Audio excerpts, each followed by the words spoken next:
इस न्यूमेरिकल में हमारे पास ये बीम है जिसके सेंटर में रोलर सपोर्ट है, एजेस पे हमारे पास फिक्स सपोर्ट है। इसमें हमारे पास जो एजेस हैं, जो ये मेंबर बीस है इसके ऊपर लोडिंग लग रही है फिक्स्ड एंड यहाँ पर जो मोमेंट जो हमारे पास लोडिंग लग रही है यूडीएल है 240 पाउंड्स पर फुट का। लेंथ इस बीसी मेंबर की है 20 फीट और ए बी मेंबर की लेंथ है 15 फीट। ए और सी बेसिकली हमारे पास फिक्स सपोर्टेड मेंबर है और यहाँ पर जो हमारे पास फिक्स सपोर्ट में बेसिकली यहाँ पर जो है ये बेसिकली वॉल है। ठीक है, क्लियर हुआ?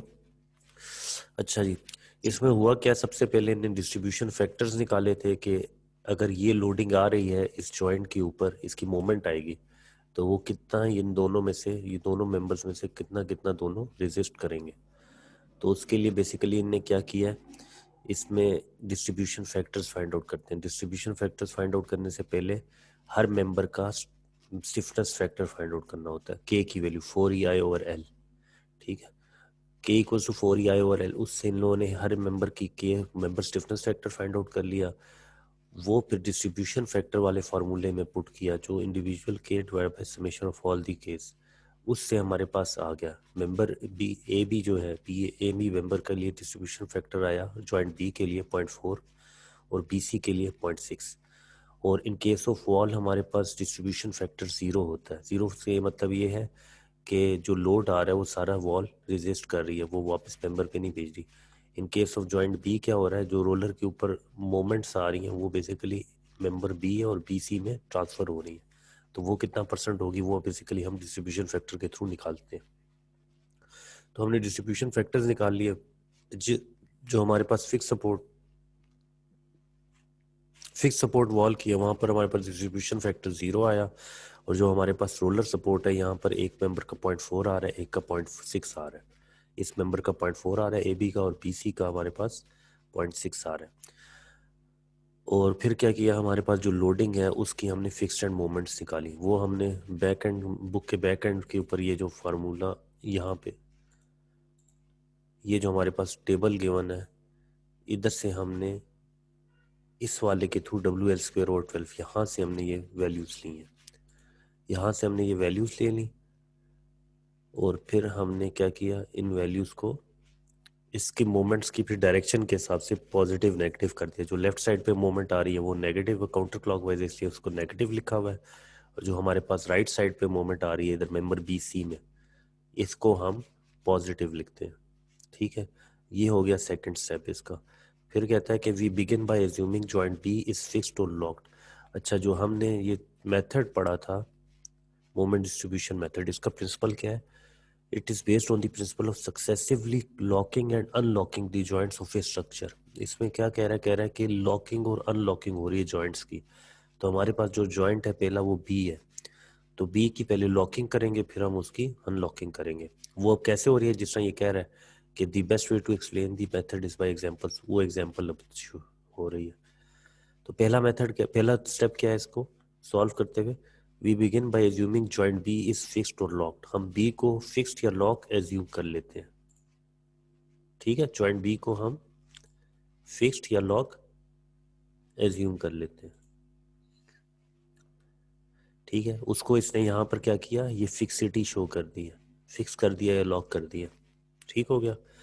The fixed and moment at B then holds span BC in this fixed or locked position as shown in figure 12-5D B। ये हमारे पास 12-5B है। इसके अंदर अगर देखो तो हमारे पास जो फिक्स्ड एंड मोमेंट है वो B को क्या कर रहा है, इस BC स्पैन को होल्ड कर रहा है। ठीक है, फिक्स्ड या लॉक्ड पोजीशन में। This of course does not represent the actual equilibrium situation at B. Actually ये नहीं हो रहा। एक्चुअली तो बेसिकली आपके पास क्या है, यहाँ पर रोलर सपोर्ट है ना, ये बेसिकली बी पे रोलर सपोर्ट है। मगर हमने क्या किया, जो पहला हम जो इसमें करते हैं स्टेप वो क्या करते हैं, हम इसको फिक्सिटी शो करते हैं। फिक्सिटी से क्या होगा, यहाँ पर एक ये इसको मोमेंट यहाँ पे रेजिस्ट करना हम शो कर रहे हैं। तो मेंबर असल में तो रेजिस्ट नहीं कर रहा, तो वो यही बात कर रहे थे। This of course does not represent the actual equilibrium situation at B. 60 moments on each side of this joint must be equal but opposite, क्योंकि आपके पास खाली यहाँ पर जो मोमेंट आ रहा है ये बेसिकली फिक्स्ड एंड मोमेंट जो आ रहा है इसके इक्वल और ऑपोजिट मोमेंट लगना चाहिए, ताकि ये हमारे पास एक्चुअल सिचुएशन आए, इक्विलिब्रियम भी हो और एक्चुअल सिचुएशन भी आए। यहाँ पर फिक्सिटी तो नहीं है, रोलर सपोर्ट है। तो कहते हैं to correct this we will apply an equal but opposite moment of 8000 pound feet to the joint and allow the joint to rotate freely. होता ये है कि यहाँ पे जो इसने फिक्स करके 8000 पाउंड फुट वैल्यू निकाली थी, इतना ही मोमेंट इसी जॉइंट को फ्री करके इसके ऑपोजिट डायरेक्शन में लगा देगा। यहाँ पर काउंटर क्लॉकवाइज मोमेंट लग रहा था, यहाँ पर उतना ही मोमेंट लग रहा है क्लॉकवाइज, ताकि इक्विलिब्रियम में आ जाए। इक्विलिब्रियम क्या होता है? इक्वल बट ऑपोजिट कैंसिल कर रहे होते हैं अपने आप को। इक्विलिब्रियम में हो, इक्विलिब्रियम में हो, ठीक है। क्लियर है ये बात या नहीं? जी सर क्लियर है। ठीक है। जो चीज रेस्ट में है वो रेस्ट में ही रहे, जो चीज मोशन में है वो मोशन में रहे। बेसिकली आपके पास ये बीम रेस्ट में है तो रेस्ट में ही रहे, ये तो नहीं कि चलने लग जाए। तो उसको रेस्ट में लाने के लिए क्या करेंगे, जितना मोमेंट यहाँ पर प्रोड्यूस हो रहा था उसका इक्वल और ऑपोजिट मोमेंट इस जॉइंट पे लगा दिया। As a result, portions of this moment are distributed in spans BC and BA in accordance with the distribution factors or stiffness of these spans at the joint. अच्छा, अब जो आपके पास joint B के ऊपर moment आ रहा है वो कितना है? क्लॉकवाइज 8000 पाउंड फुट मोमेंट आ रहा है ना, क्लॉकवाइज लग रहा है 8000 पाउंड फुट। अब ये मोमेंट बेसिकली इस जॉइंट से इस मेंबर में भी ट्रांसफर होगा और इस मेंबर में भी ट्रांसफर होगा। क्यों? क्योंकि ये दोनों मेंबर्स इस जॉइंट के साथ अटैच्ड है। अच्छा, अब ये कितना ट्रांसफर होगा? वो होगा जितना इसका डिस्ट्रीब्यूशन फैक्टर है। मेंबर बी ए का डिस्ट्रीब्यूशन फैक्टर हमने जो कैलकुलेट किया था वो था 0.4, ये वाला। और मेंबर बी सी का जो हमने कैलकुलेट किया था वो 0.6 है। तो ये जो मोमेंट है 8000 पाउंड फुट, ये 0.4। सर आवाज नहीं आ रही। नहीं आ रही? अब आ रही है? नहीं आ रही है आप सर। लोग? जी सर आ रही है। सबको आ रही है? जी सर। जी सर। अच्छा, जो आपके पास मोमेंट है ना वो अब क्या हो रहा है, अब डिस्ट्रीब्यूट होगा डिस्ट्रीब्यूशन फैक्टर के थ्रू। आपके पास मेंबर बी ए में डिस्ट्रीब्यूशन फैक्टर कितना था?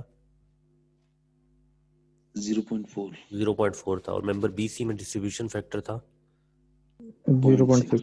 0.6। तो ये मोमेंट 0.4 के हिसाब से बी ए में ट्रांसफर हो जाएगा और 0.6 के हिसाब से बी सी में ट्रांसफर हो जाएगा। वो किस तरह होगा?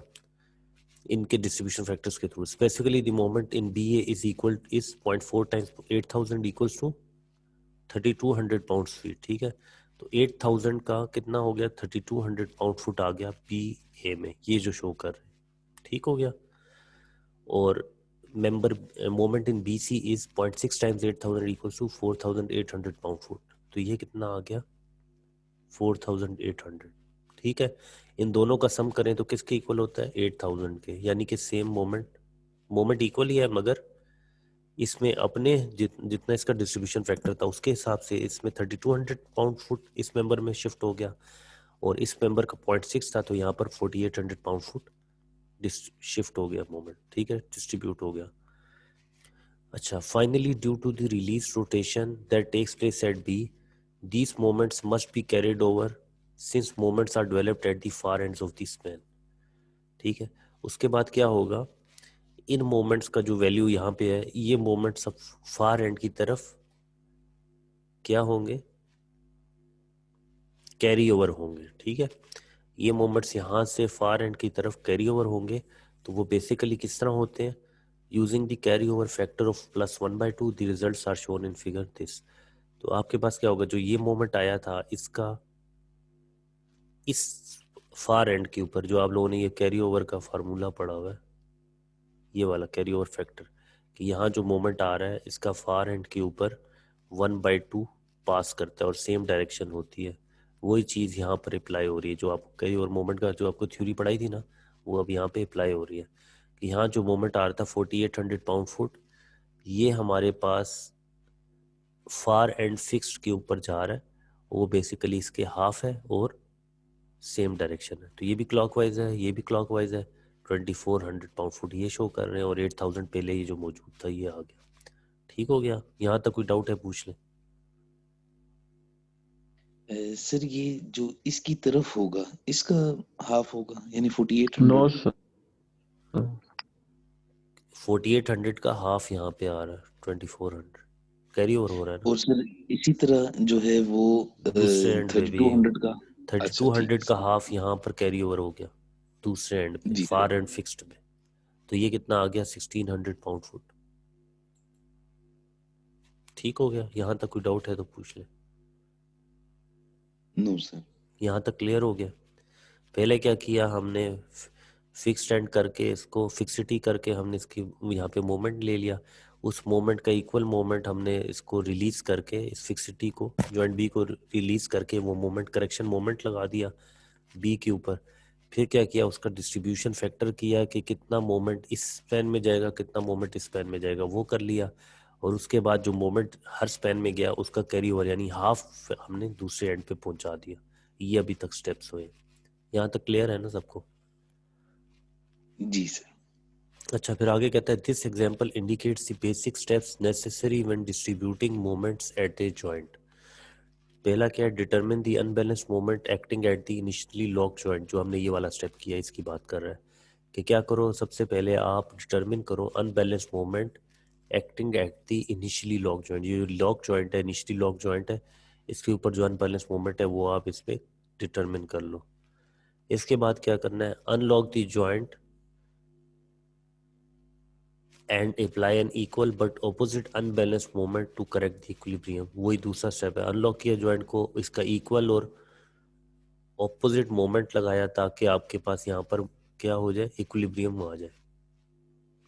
Distribute the moment among the connected spans. इसके बाद क्या करो, जो मोमेंट आया उनको आप दोनों स्पैन्स में जो कनेक्टिंग स्पैन्स है उनमें डिस्ट्रीब्यूट कर दें डिस्ट्रीब्यूशन फैक्टर के थ्रू। And carry the moment in each span over to its end other end. और यहाँ से इस मोमेंट को इसके दूसरे एंड पे, यहाँ पे इस मोमेंट को इसके दूसरे एंड पे कैरी ओवर कर दें।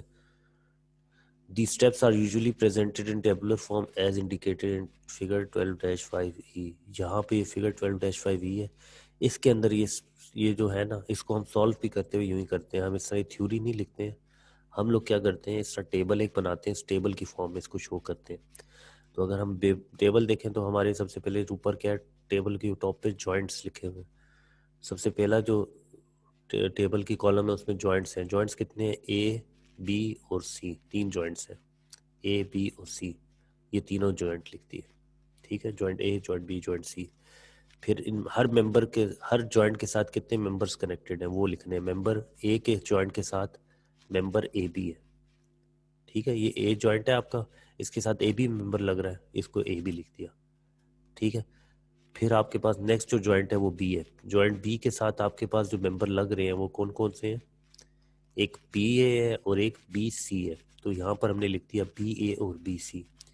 और लास्ट में हमारे पास जो जॉइंट है वो जॉइंट सी है। जॉइंट सी के साथ खाली मेंबर सी बी लग रहा है, तो यहाँ पर लिख दिया मेंबर सी बी। यहाँ तक कुछ मुश्किल हो पूछ ले, क्लियर नो है। सर। ठीक है, उसके बाद क्या करना है, नेक्स्ट जो लाइन होगी उसमें हम डिस्ट्रीब्यूशन फैक्टर्स लिखेंगे। डिस्ट्रीब्यूशन फैक्टर एट ए क्या था हमारे पास, 0 था। कैसे निकला था, एट दी वॉल। सर ठीक है, जी sir similarly distribution factor at C यानी ये वॉल है, इधर हमारे पास कितना आया था, ये भी 0 आता है, वो भी हमने ये कैलकुलेट किया हुआ। ठीक है, ये ए और सी वॉल है ना, इनके लिए डिस्ट्रीब्यूशन फैक्टर 0 आते हैं, हमने कैलकुलेट किए। दूसरा जो हमारे पास है जो वो कौन सा है, मेंबर बी और मेंबर्स बी सी, इसके लिए जो हमने कैलकुलेट किए थे वो 0.4 और 0.6 थे, वो हमने वहीं पे लिख लिए। ठीक है, ये लिख लिया। इसके बाद क्या करना है, फिक्स्ड एंड मोमेंट्स हमारी जो थी ना वो लिखनी है। सबसे पहले हमने जॉइंट्स लिख दिए, फिर हमने उनके मेंबर्स लिख दिए, फिर हमने डिस्ट्रीब्यूशन फैक्टर्स लिख दिए, फिर हम फिक्स्ड एंड मोमेंट्स लिखेंगे। फिक्स्ड एंड मोमेंट्स लिखने का क्या तरीका है, जो हमारे पास यहाँ पे लोडिंग आ रही है ना जिस जिस मेंबर में, उसके फिक्स्ड एंड मोमेंट्स ले लें। हमारे पास खाली इसमें बी सी स्पैन पे लोडिंग आ रही है, तो fixed end moment C B और बी सी आएगी हमारे पास। ठीक है, ये जो हमने निकाली है बी सी और सी बी, ये नेगेटिव 8000 है, प्लस 8000 है, ये इसी तरह लिखती है नेगेटिव 8000, ये लिखती है प्लस 8000। ठीक है, यहाँ तो कोई डाउट है पूछ ले, क्लियर है। No sir. ठीक है, उसके बाद क्या करना, नो हमने जी सर 8000 तो थी, ये तो बेसिकली हमारे पास डिस्ट्रीब्यूशन फैक्टर 0 पे लग रही है, यानी ये वॉल पे लग रही थी इसलिए 0 थी। ये इसको कुछ नहीं करना, ये एज इट इज पड़ी रहेगी, क्योंकि वॉल जितनी भी मोमेंट आए उसको रेजिस्ट कर लेती है ना, वॉल काउंटर करती है ना, मोमेंट एब्जॉर्ब कर लेती है, जबकि जॉइंट नहीं करता। यही हमने पढ़ा हुआ है ना। जब जी आपके सर। पास रोलर सपोर्ट दरमियान में हो तो ये मोमेंट को रेजिस्ट नहीं करेगी, ये ट्रांसफर करेगी। ये कितना करती है? 0.4 और 0.6 कर रही है, जो हमने कैलकुलेट किया था। अच्छा जी, हमारे पास यहाँ जो मोमेंट आ रही थी वो आ रही थी -8000, यही आ रही थी ना। तो हमने इसको क्या किया था, इसका काउंटर मोमेंट हमने कैलकुलेट किया था, क्योंकि ये तो फिक्सिटी हमने एज्यूम की हुई थी ना। तो हम कहते हैं कि इसका काउंटर मोमेंट +8000 लगेगा। तो यहाँ पर क्या करेंगे, +8000 लिखेंगे, -8000 के इधर यहाँ पे लिखेंगे +8000, ठीक है।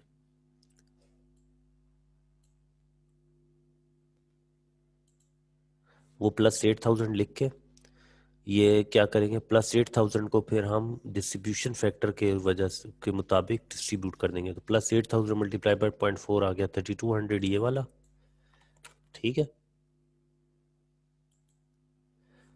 इसको 0.4 से मल्टीप्लाई किया 3200, वो BA में आया था, ये जो आपने यहाँ पे कैलकुलेट भी किया हुआ है, +3200, ठीक है। वो यहाँ पे आपने टेबल में यहाँ लिख दिया। सिमिलरली BC में 8000 का जो कॉन्ट्रीब्यूशन था 0.6 से मल्टीप्लाई करके 4800 था, वो ये आ गया, ठीक है। तो हमने क्या किया, हमने इसका जो नेगेटिव वैल्यू थी उसका हमने पॉजिटिव करके दोनों में डिस्ट्रीब्यूट कर, दोनों स्पेस में जितना जितना आता है वो लिख दिया, +3200 +4800, ये डिस्ट्रीब्यूशन के फॉर्म में आएगा। थर्ड स्टेप क्या था, जो अब ये जो फोर्सेस आई हैं मेंबर BA में और मेंबर BC में, अब क्या होगा, ये फार एंड की तरफ कैरी ओवर करेंगी। वो कितनी करेगी, इसकी हाफ करेगी, +1/2, यही पढ़ा है ना आपने, ये +1/2 कैरी ओवर होती है। तो +3200 को जब हाफ करोगे तो 1600 आ जाएगी जॉइंट A की तरफ, और 4800 का जब हाफ करोगे +2400 आ जाएगा जॉइंट C की तरफ। वही यहाँ पे हुआ, वही +2400 आया हुआ जॉइंट C की तरफ, और +1600 आया हुआ जॉइंट A की तरफ, ठीक हो गया। तो जॉइंट्स में क्या होता है, मोमेंट एब्जॉर्ब हो जाती है, तो ये यहाँ पे आपका ख़त्म हो जाएगा। तो अब आपके पास जब आप इन सब तमाम जितने भी आपके पास वैल्यूज हैं इनका सम करेंगे, तो आपके पास क्या आएगा, मेंबर A के ऊपर मोमेंट आएगी +1600, मेंबर B के ऊपर आएगी, BA के ऊपर आएगी जॉइंट, मेंबर BA के ऊपर आएगी +3200, मेंबर BC पे आएगी -8000 +4 8800, ये आता है -3200, मेंबर CP पे आएगी 8000 +2400 यानी 10400। तो ये आपके पास टोटल मोमेंट्स आ जाएंगी हर मेंबर में। मेंबर AB में 1600, मेंबर BA में 3200, BC में -3200, और CB में 10400। तो ये अगर आप देखें तो जॉइंट A के ऊपर 600 आ रही है, जॉइंट C के ऊपर 10400 आ रही है, और जॉइंट B की बेसिकली जो मोमेंट होगी हमेशा इतनी होती है कि दोनों आपस में इक्वल एंड अपोजिट होती हैं, ताकि कैंसिल हो जाए, इक्विलिब्रियम में रहे जॉइंट। यहाँ तो कोई डाउट है तो पूछ लें। नो सर, ये एक जो BC के नीचे लिखा है ये -8000 और C के नीचे 8000, थोड़ा सा सर ये मतलब सही समझ नहीं आया। BC के ऊपर नीचे -8000 कैसे है और CB में +8000 कैसे है, ये बेसिकली यहाँ से आया। जो आपने फिक्स जी एंड सर, मोमेंट्स सर जो कैलकुलेट की माइनस, थी, ये अच्छा आपके जी पास जी बेसिकली यहाँ से आई थी। इसका जब आपने फिक्सिटी की थी तो ये मोमेंट बेसिकली आपके पास यूं आ रहा है,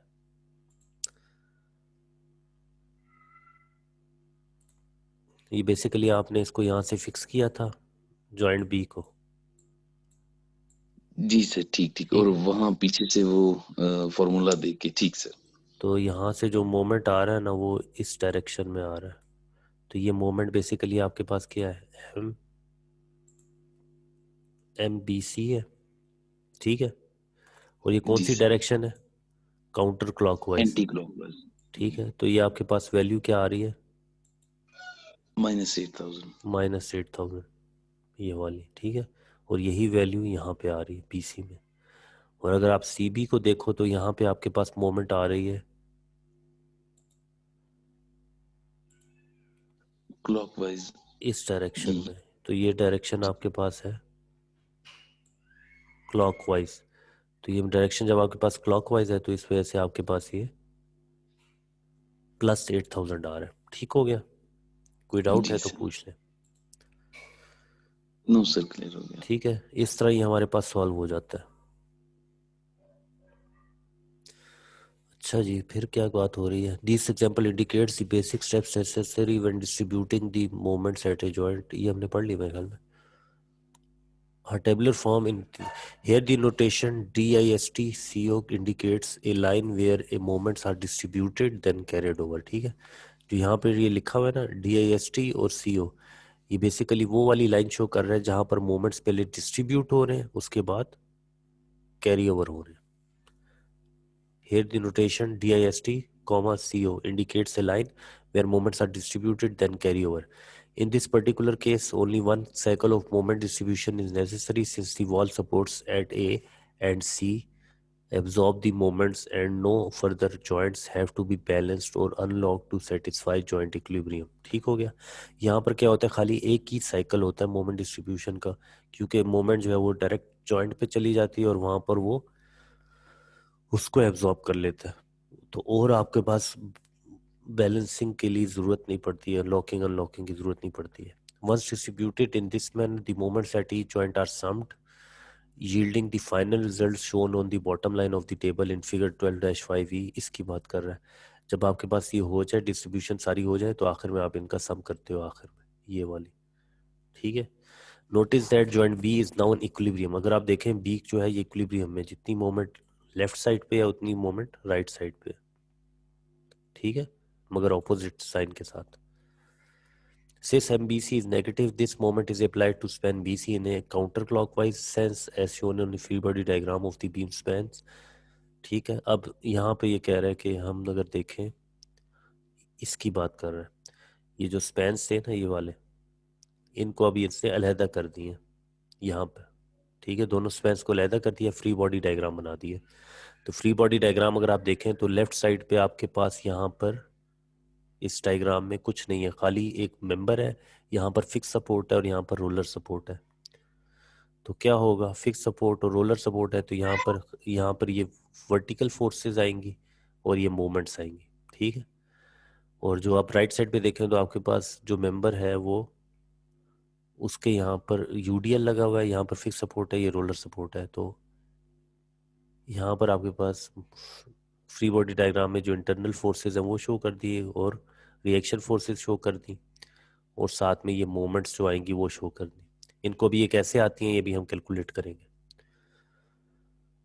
अच्छा जी, अब कह रहे हैं since M B C moment in B C it is negative, this moment is applied to span B C in a counter clockwise sense. हमारे पास जो मोमेंट्स आई थी इन सब में क्या था, ये पॉजिटिव है, ये पॉजिटिव है, ये नेगेटिव है, ये पॉजिटिव है। जो ये मोमेंट है बी सी में ये नेगेटिव है, नेगेटिव हमने कहा था कि काउंटर क्लॉकवाइज होता है, तो यहाँ पर ये इसने काउंटर क्लॉकवाइज सेंस में शो कर दी ये वाली मोमेंट बी सी में। ठीक है, ये ए जॉइंट है, ये बी है, ये बी, इसमें ये मेंबर ए बी हो गया, ये मेंबर बी सी हो गया। तो मेंबर बी सी में जो यहाँ पर मोमेंट आ रही है वो नेगेटिव 3200 पाउंड फुट है, यानी काउंटर क्लॉकवाइज सेंस में आपने शो कर दी। ठीक है जी, क्लियर है ये बात? जी जी sir. With the end moments known, the end shears have been computed from the equations of equilibrium applied to each of these spans। उसके बाद क्या किया? अच्छा, सबसे पहले इनने क्या किया, जो मोमेंट्स आई है ना वो सारी हर स्पैन पे लगा दी है। ये 1600 है पॉजिटिव, इससे यहाँ पर क्लॉकवाइज 1600 पाउंड फुट लगा दी। ठीक है, मेंबर बी ए में जो लग रही है वो 3200 पाउंड फुट है, पॉजिटिव है, इसलिए यहाँ पर भी ये क्लॉकवाइज शो कर दी। फिर मेंबर बी सी में नेगेटिव है तो यहाँ पर काउंटर क्लॉकवाइज शो कर दी, और मेंबर सी बी में पॉजिटिव 10400 है, यहाँ पर इसने प्लस 10400 क्लॉकवाइज फॉर्म में शो कर दी। ये हो गए सारे, यहाँ तक कोई डाउट है तो पूछ ले, मोमेंट्स डिस्ट्रीब्यूट होने तक, नो सर नहीं। मोमेंट लगाने तक। अच्छा, जब आपके पास मोमेंट आ जाए ना तो उसके बाद आप ये वर्टिकल फोर्सेस जो शियर फोर्सेस होती हैं, ये वर्टिकल फोर्सेस आप फाइंड आउट कर सकते हो। एंड शियर्स जिसे कह रहे हैं, with you end moments known, end shears have been computed from the equations of equilibrium. Equations of equilibrium apply करके यहाँ पे हम क्या करते हैं, ये वैल्यूज फाइंड आउट कर लेते हैं। ये कैसे करेंगे? हाँ जी, सर एक साइड पर मोमेंट लेंगे तो वहां से हाँ फाइंड। जी, राइट और लेफ्ट पे मोमेंट लेंगे तो आपके पास आ जाएगा। एक इसका मैं आपको कर देता हूँ। अब हमारे पास ये वाला मेंबर है, इसमें बेसिकली क्या हो रहा है, ये आपके पास मेंबर आ गया,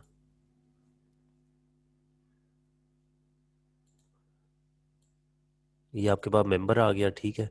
इसके ऊपर जो मोमेंट्स लग रही हैं वो क्या है, ये मेंबर ए बी है, ठीक है। ये जॉइंट ए है इसका, ये इसके पास जॉइंट ए है, और ये आपके पास यहाँ पर ये आपके पास जॉइंट बी है। ठीक हो गया, ये आपके पास जॉइंट ए है, जॉइंट बी है। जॉइंट ए के ऊपर जो मोमेंट आ रहा है वो 1600 पाउंड फुट आ रहा है, और वो क्या पॉजिटिव है, पॉजिटिव है, यानी आपने क्या किया, आप यहाँ पर मोमेंट लगाएंगे।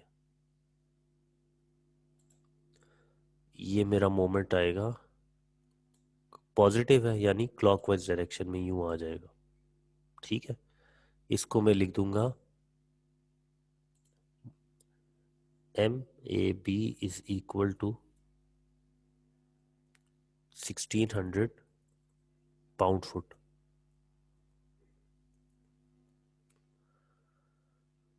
ठीक है,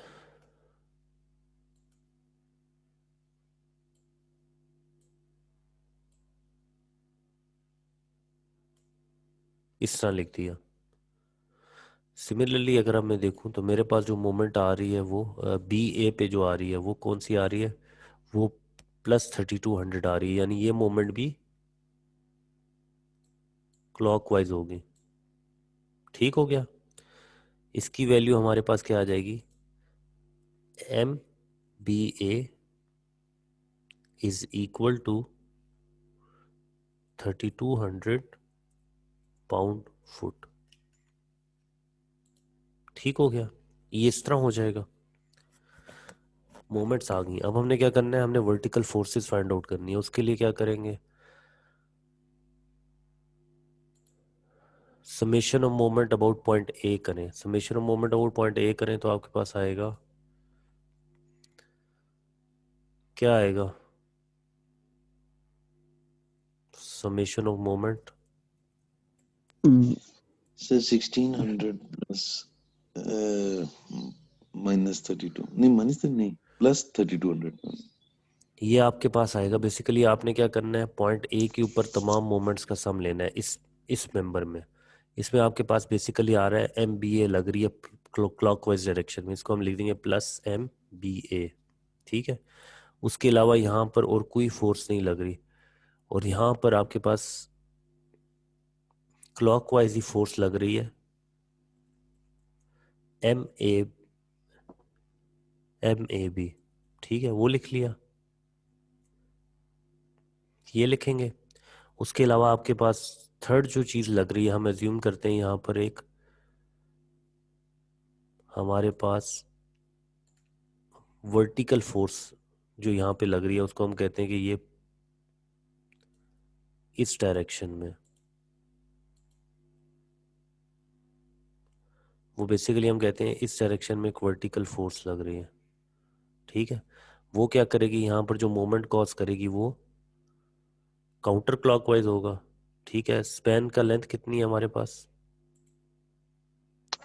15। 15 फीट है।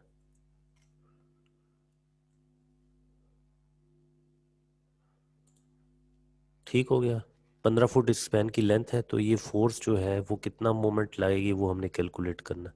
अच्छा, वो मोमेंट काउंटर क्लॉकवाइज होगा, वो जब हम कैलकुलेट करेंगे तो हमारे पास आएगा MBA प्लस MAB माइनस जो फोर्स है उसको मैं F शो कर देता हूँ, F multiply by length, 15। Length कितनी है, 15 है, इज इक्वल टू 0। ये आपके पास इक्वेशन ऑफ इक्विलिब्रियम बनेगी इसमें।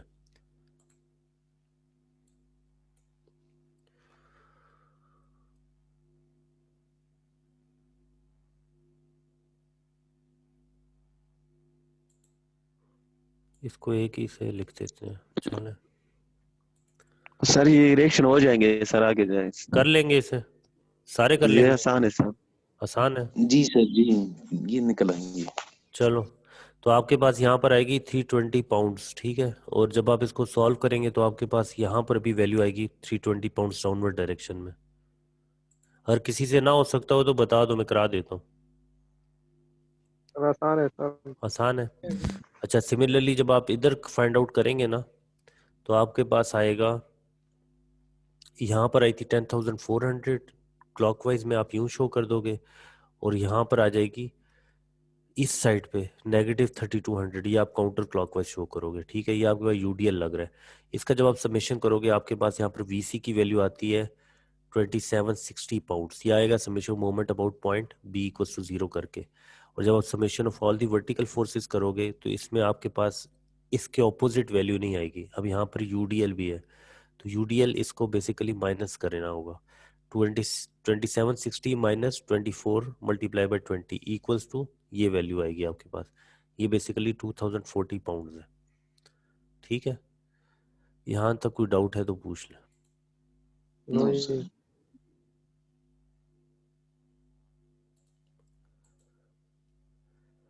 तो क्या होता है, इस तरह हम इनके नो फोर्सेस, सर।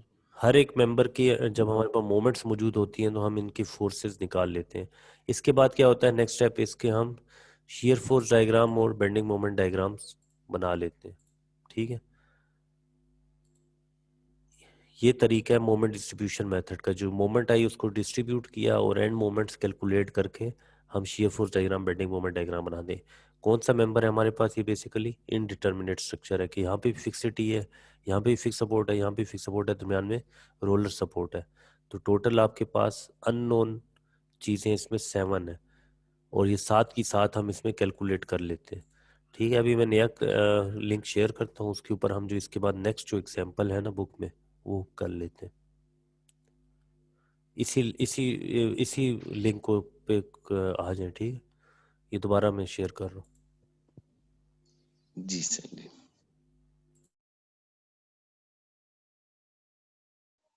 सर